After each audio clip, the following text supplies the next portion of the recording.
Pendant la pause, Daniel Champagne me disait qu'il est très intéressé par la chefferie du Parti libéral. Hein, Daniel? Oui. Oui, je sais pas qui c'est qui va aller là, parce qu'elle m'a dit, tu sais, c'est... Dans le fond, M. Coderre, il fait la job du Parti libéral, dans le sens qu'il ramène le Parti libéral dans l'actualité, ce qu'il n'y avait pas avant. Puis aussi, je pense qu'on se le cachera pas, là, le prochain grand chef du Parti libéral, à mon point de vue, en tout cas, c'est le fils de Jean Charest. Je le regarde à l'air Radio-Canada, mais pas pour la prochaine fois. Moi, j'ai l'impression que le fils de Jean Charest, il va se présenter, mais pas comme leader, il va se présenter dans un comté. Puis il va essayer de le gagner, comme M. Trudeau a fait à l'époque. Il a gagné son comté. Je sais pas, je me rappelle plus, c'était à Montréal, en tout cas, peu importe. Puis après ça, il va se représenter à la chefferie, parce que là, le Parti libéral, c'est sûr qu'il passe pas aux prochaines.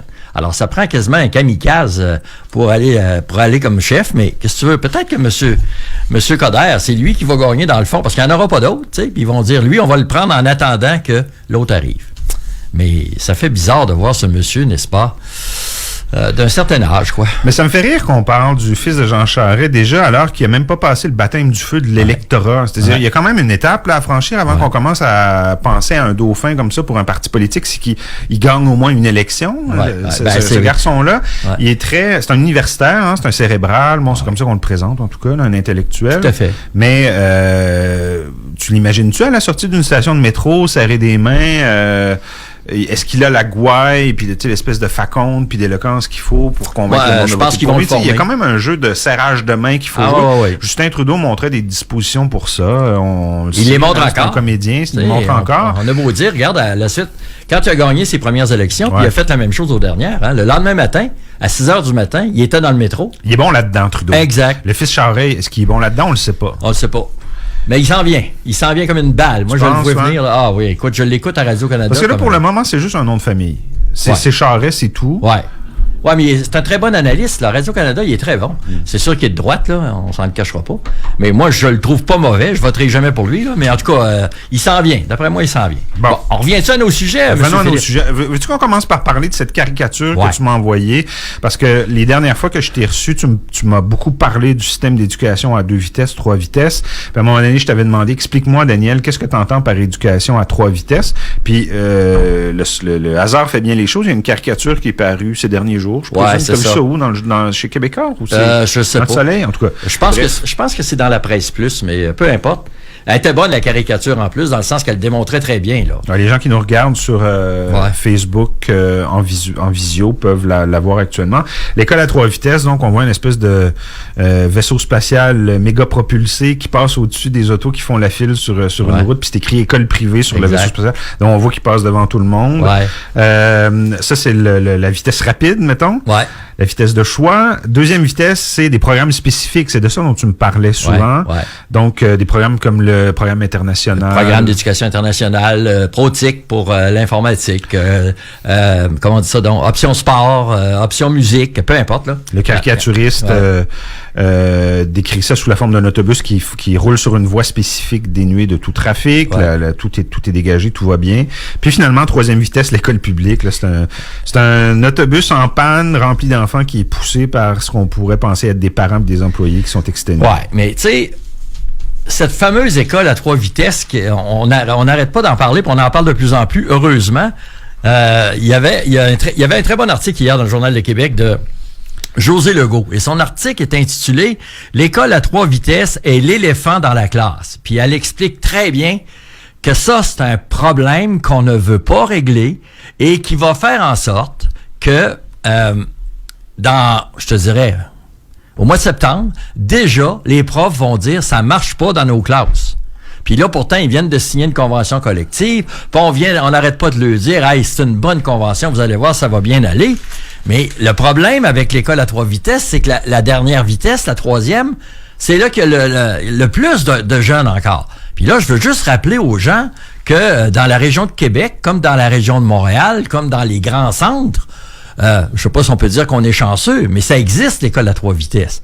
Mais en région, ça n'existe pas. Il n'y a pas d'école privée aux Îles-de-la-Madeleine. Les jeunes, ils vont tous dans la même école. Hein? Il n'y a presque pas d'école privée en Gaspésie. Les jeunes, ils vont tous dans la même école. Alors, c'est drôle, là, ils réussissent autant que les autres. C'est ça là où le système marche pas. Et je vais lire un petit extrait de l'article, si tu me le permets, Philippe, parce que c'est tellement bon. Alors, comme tous ceux qui l'ont précédé depuis 60 ans, le gouvernement caquiste fait semblant de ne pas voir l'éléphant dans la classe. Soit les graves iniquités sociales créées par notre réseau scolaire à 3 vitesses. Puis je le répète, là, dans bien des écoles, il y a même 4 vitesses. Mais la 4e vitesse, on n'en parle jamais. Alors, dans notre tour de Babel, unique au Canada, c'est vrai, c'est ça. C'est un système unique au Canada. C'est un système qui a été dénoncé par le Conseil supérieur de l'éducation, puis c'est un système qui a été dénoncé par l'UNESCO. C'est pas des deux de pique, là. Quand c'est rendu à l'UNESCO, à l'ONU, c'est parce qu'il y a des gens qui se plaignent. À l'UNESCO, on fait une étude, on va voir ce qui se passe sur le terrain, on revient avec un rapport, puis on dit, ça marche pas, votre affaire, arrêtez ça. C'est trop inégal. C'est sûr que les parents qui ont de l'argent puis qui envoient leurs enfants à l'école privée ou qui se sacrifient pour envoyer leur argent à l'école privée, ils sont contents du système. Ils s'en plaignent pas. Mais le fait qu'ils fassent ça, ça fait en sorte que tu as des jeunes qui se retrouvent tous ensemble dans un groupe d'élèves qui sont pas menables, et les jeunes qui pourraient performer, ben ils regardent les jeunes qui font les fous, puis on dit, regarde, on va faire les fous nous autres aussi. Ça fait en sorte que les profs se plaignent. C'est sûr qu'ils vont se plaindre encore. La majorité des enseignants du secondaire au Québec enseignent dans des classes difficiles à cause de ce système à 3 vitesses. Alors, eux autres, ils n'arrêteront pas de se plaindre. Puis là, les gens vont dire, c'est bien effrayant, les profs, ils n'arrêtent pas de se plaindre. Puis en plus, M. Legault qui rajoute, c'est à cause des profs si le déficit va augmenter. Tu te dis, tabarnak. Dans son article, évidemment, José Legault demande des états généraux en éducation. Elle écrit ça, des vrais. Ouais. Quel gouvernement osera faire un jour ce qu'il doit pour assurer une véritable égalité des chances aux enfants du Québec? Mais je veux te lire un autre extrait de sa chronique. Okay. À la fin, elle dit, tant que le Québec ne se donnera pas un réseau scolaire unique, gratuit et de qualité, donc sans égard aux revenus et au réseau de contact des parents, les écoles publiques dites ordinaires continueront à souffrir. Qu'est-ce qu'elle implique? Est-ce qu'elle sous-entend qu'il ne devrait plus y avoir d'écoles privées ou qu'on devrait simplement cesser le financement public des écoles privées? C'est les deux, je pense. Parce que, tu sais, quand le rapport parent, le fameux rapport parent des années 60 a sorti, c'était bien écrit dans le rapport parent qu'on devait fermer les écoles privées. Que ces écoles privées-là, ils ne devraient pas exister. Parce que ça fait en sorte que, encore une fois, tu as l'élite qui va là.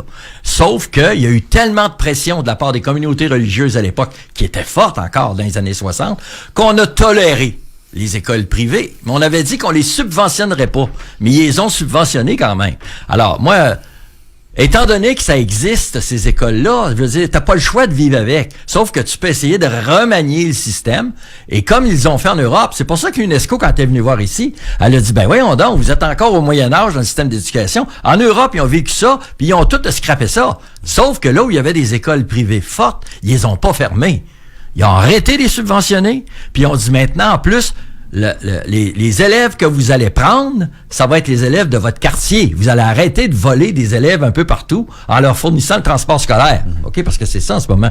Alors, puis ça, ben, ça fait en sorte que tu te retrouves avec des classes plus régulières. Tu sais, je l'ai tellement vécu, moi. C'est pour ça que ça m'a maudit de voir que ça retarde, puis que ça retarde. Puis écoute, je vais t'avouer, Philippe, je devrais pas dire ça, n'est-ce pas? Mais je vais te l'avouer pareil. Hein, je vais le dire au monde. Moi, j'ai fait partie d'un comité sur l'éducation, justement. Et quand j'ai vu que Québec solidaire arrivait au Québec, je me disais, on va essayer de passer par ce parti-là pour amener ça à un nouveau système d'éducation. Alors, j'avais communiqué, moi, avec la responsable de l'éducation à l'époque. Bon, tu sais, je me suis... La députée de Sherbrooke est super gentille, d'ailleurs. Christine Labrie? Madame Labrie. Puis j'avais dit, c'est toi qui es en charge du dossier d'éducation. Écoute, ça n'a pas de bon sens. Puis elle le savait déjà de toute façon, elle a fait des recherches. Ce qui fait qu'elle me dit, vous devriez vous impliquer, M. Champagne, au lieu de chialer tout le temps, dans le comité sur l'éducation. Fait que j'ai dit, c'est vrai, t'as bien raison. On chiale tout le temps, puis on s'implique jamais. Je me suis impliqué dans ce comité-là, puis on est arrivé, en conclusion, avec des états généraux, en disant, puis je comprends pas, encore une fois, comment ça se fait que les ministres de l'Éducation, ben, c'est pas les ministres, c'est peut-être nos fameux hauts fonctionnaires là, qui veulent pas qu'on parle de ça, puis ils finissent par passer leur opinion par le ministre de l'Éducation. Ça changerait quoi? Tu fais des états généraux pour étudier comment le système fonctionne. Si ça fonctionne bien, ils vont le dire. Puis si ça fonctionne mal, ils vont arriver avec des solutions. C'était ça le rapport parent, dans le fond, dans le temps. C'était des états généraux sur l'éducation. Là, notre système, il fonctionne pas. Alors, il faut le faire.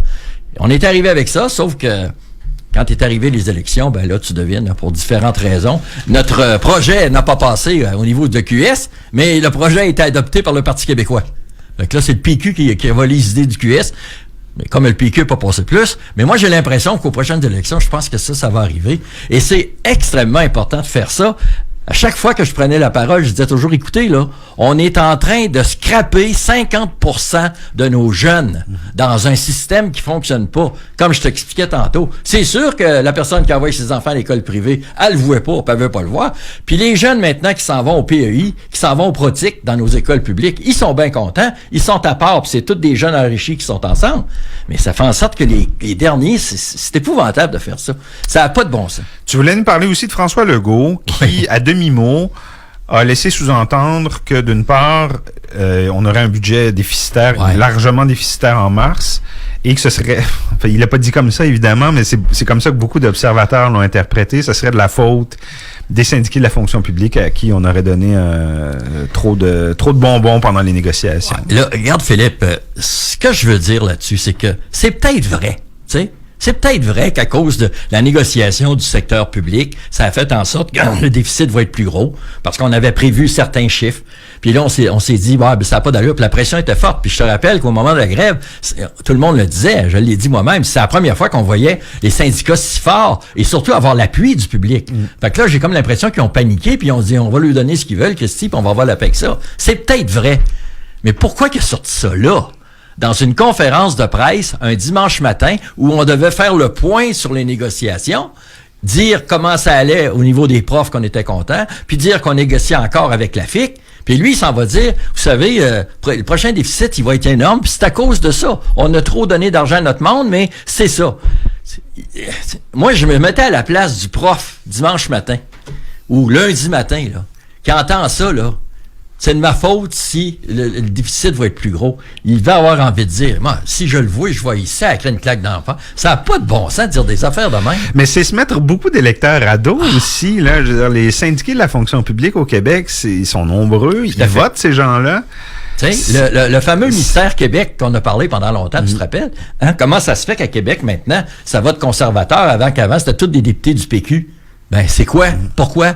C'est parce que le gouvernement, à l'époque, René Lévesque, en coupant 20% du salaire des enseignants, il s'est mis tous les profs à dos. J'étais là-dedans. J'ai fait du porte-à-porte pour le PQ. J'étais dans le comité du PQ en secondaire 5, tabarouette. Tu sais, j'étais dedans, moi, là, je voulais qu'ils passent. Puis je les ai aidés. Mais quand il m'a coupé 20% de mon salaire, qu'est-ce que tu penses que j'ai fait? J'étais tellement maudit que le référendum de 95, j'ai voté non. J'ai dit, c'est pas vrai qu'on va se faire un pays avec... C'était longtemps après, en plus, oui. là. René Lévesque avait été encore rebaptisé le boucher de New Carlisle. C'est un peu excessif quand même. Mais tout ça pour dire que les gens s'en rappellent. Puis Québec, c'est une ville de fonctionnaires. Les parents s'en rappellent encore. Si tu te mets fonctionnaire à dos, là. Les gens l'ont pas pris pendant. Ah, pas en tout. Hey, écoute, ben, surtout qu'il aurait pu s'asseoir, un peu comme Pierre-Marc Johnson y avait dit. Parce qu'à l'époque, Pierre-Marc Johnson y avait dit, vous devriez pas faire ça. Asseyez-vous avec les syndicats. Mais non, les syndicats, c'est tous des communistes, puis ils savent pas lire.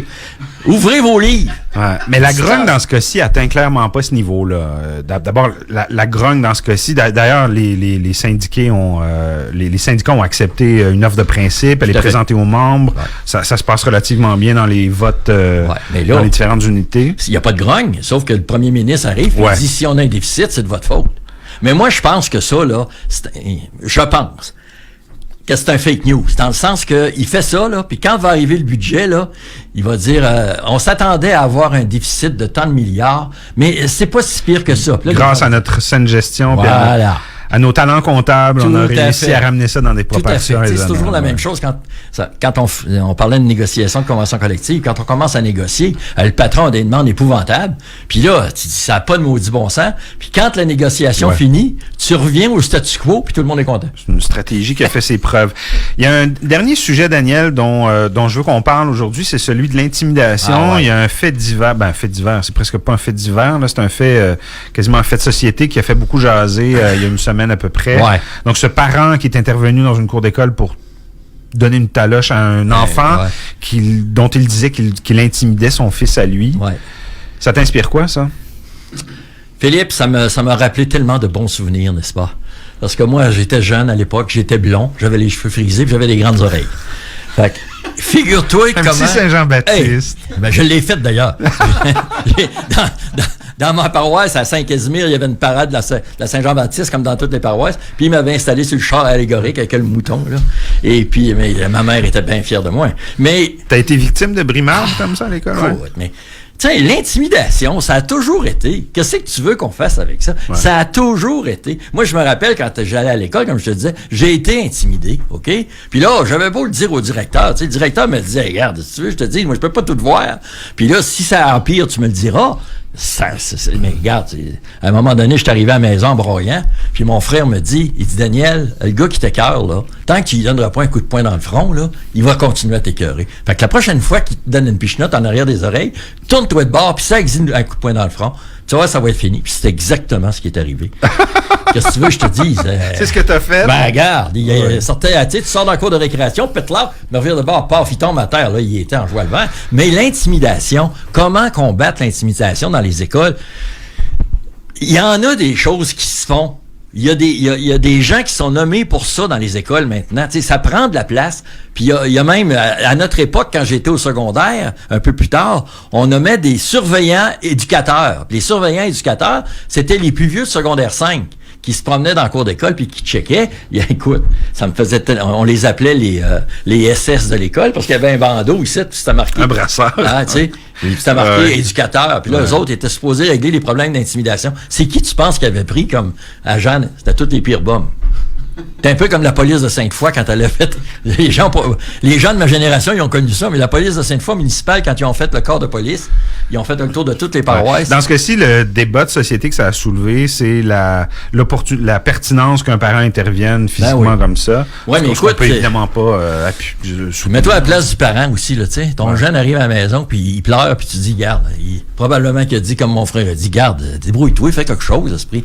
Puis là, le petit gars arrive, il pleure encore. Fait qu'à un moment donné, tu y vas, tu dis, puis là, il arrive, puis il voit le gars, puis tu sais, hey, tu vas s'arrêter d'écœurer mon gars. C'est la même chose pour les enseignants, ça.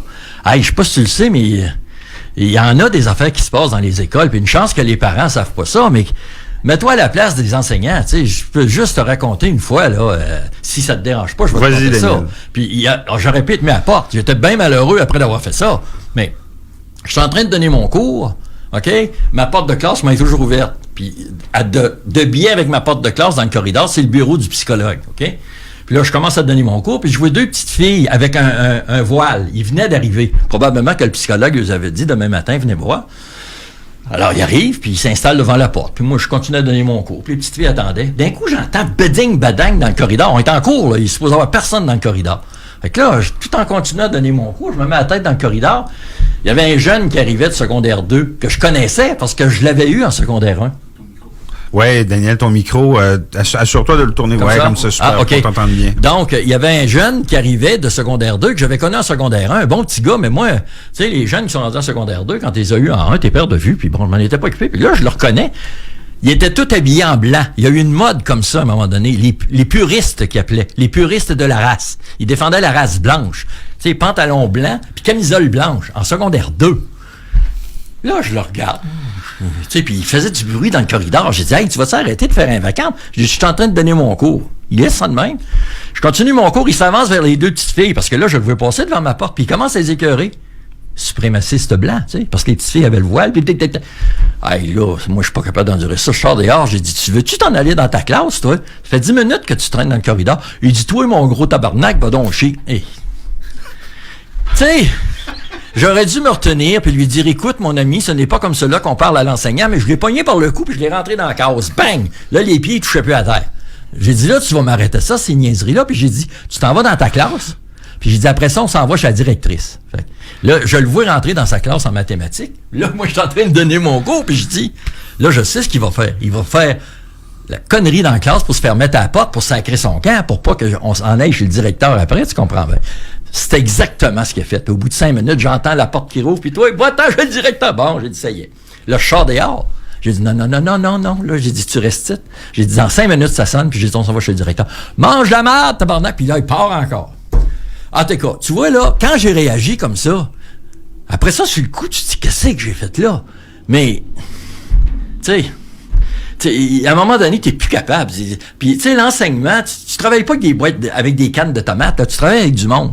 Oui, puis les profs, c'est du monde aussi. Ben oui. Avec des humeurs, des sensibilités, des impulsivités. Exactement. Bon, je l'ai bien regretté, mais c'était ça. Puis l'intimidation, juste pour terminer avec ça, je sais pas comment on va faire pour régler ça, parce que moi, je pense qu'il y en aura tout le temps, malheureusement. Je pense ça aussi, Daniel. Bon. Mais la question de la discipline à l'école, c'est vraiment intéressant. Tu as une longue expérience là-dedans. Je te propose qu'on en reparle à un moment donné dans une de tes Je vais avoir une autre expérience. Comment les profs gèrent leur émotivité dans des cas qui sont particulièrement sensibles comme ça. On se reparle dans 2 semaines. 2 semaines. Philippe, on revient revient là-dessus. Super. Merci beaucoup. Bonne journée tout le monde. Vous écoutez CKIA 80.